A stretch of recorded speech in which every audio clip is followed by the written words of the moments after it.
had someone ask me how to diffuse. So there are multiple different methods. I have a blog post about that, but I usually Pixie Diffuse, and I thought I would show that method.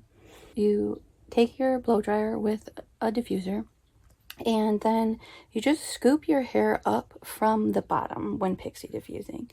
And so it will kind of fall into there in a fairly natural pattern, and then once it's to your scalp you just turn it on and let it sit there for a bit and then move around to all the other sections of your hair.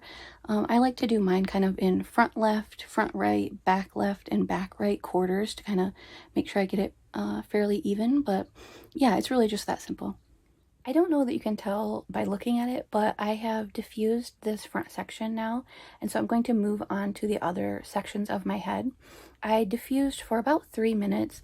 My goal really is to get the majority of the water out of my hair and to start to see the very beginning of really light cast.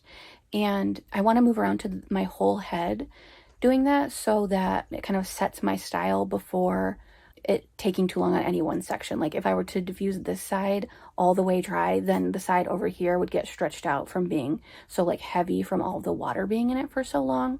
So I do about 3 minutes per section. I do like front left, front right, back left, and back right. And then once I kind of get the base of it set, then I'll go back around to each section and diffuse until dry.